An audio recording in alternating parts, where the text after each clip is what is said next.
All right, so up next we got a nice lightweight bout. A couple nice prospects in the UFC just making their name. We got Mike Davis against Mason Jones, or as I like to coin this fight, Mike Mike Jones. Jones. So we got Mike Davis. He's coming in with an 8-2 record. He's 1-1 in the UFC. He lost his debut to Gilbert Burns a few years back, in 2019. And then he did bounce back late with a late knockout of Thomas Gilbert last year.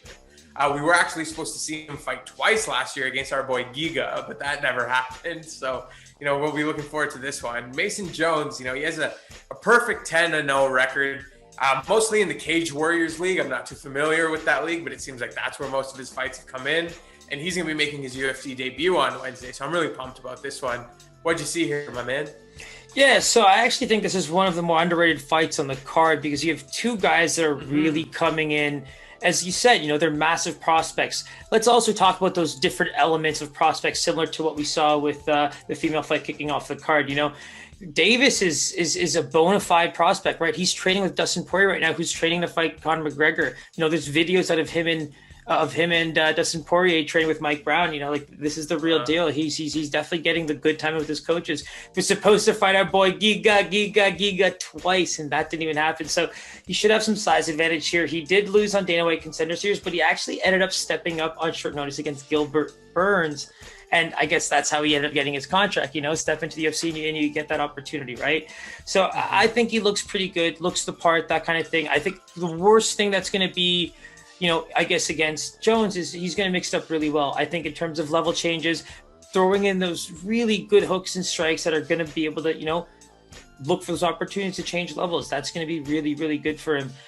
Jones is a good striker, man. He's got a chin on him. He takes a lot of damage, though. You know what I mean? He's a double champ for Cage Warriors, lightweight, welterweight. So I like the pressure. I like the resilience. He can take the punch, but when I'm sizing up the technique level, I'm seeing that this fight can be close, but it's also that classic case of is the English fighter going to be able to come in and really push? I think he's Welsh. Sorry, the Welsh fighter come in and really push that pace and see if he can get that raw style finish, or even push the pace for 3 rounds and get that win maybe with the strikes. But I really see Mike Davis putting on a show here.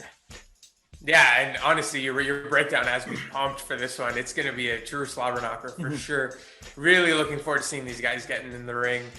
Where do you see the line here, my man? Yeah, so I think I kind of just hinted towards who I see as the favorite. I mean, I'm just trying to figure out if I see him as a massive favorite because, when I look at my line, I really do think this fight is pretty close. I think that our boy Mason Jones has an opportunity here to really kind of change the pace if he can keep it standing. So I'm going to go with Mike Davis, but I'm going to keep it at minus 115, maybe minus 120, but I'll stick with the minus 115 gut. So you are right. Mike Davis is the favorite. He's a slightly higher favorite than you expected. Okay. Minus 188 is his number, and that's currently what it's sitting at as well. So it hasn't moved at all. So yeah, minus 188. That means Mason Jones comes in at plus 162 here. Okay, so there is some value for me there on the dog there. I mean, Cage Warriors is definitely a great promotion, and he is the double champ of that promotion at his weight class. So I would love to see what some of those lines look like in the next few days. But at the same time, I think this is going to be one of the best fights on the card, regardless of betting. Got me pumped on this one for sure. Yes, sir. Yes, sir. Yes, sir. That wraps up UFC Fight Island 8. Make sure you hit that subscribe, hit that bell button. All our information's below. Instagram, Twitter. Give us a follow, like, subscribe, shoot us comments, whatever you need. Anything else you want to plug here, Siraj? I mean, plenty of dogs on this card, so it might not be as exciting as some of the picks that we released for the upcoming card on Saturday, but keep an eye out. This card is a lot of fun fights. Forget the gambling stuff. This is a very fun card to watch. You got 2 contenders, headlining, and like Pi said, follow. We got plenty of MMA stuff coming out, and as always, man, it's always a pleasure, man. Love doing this shit with you. Can't wait to keep going.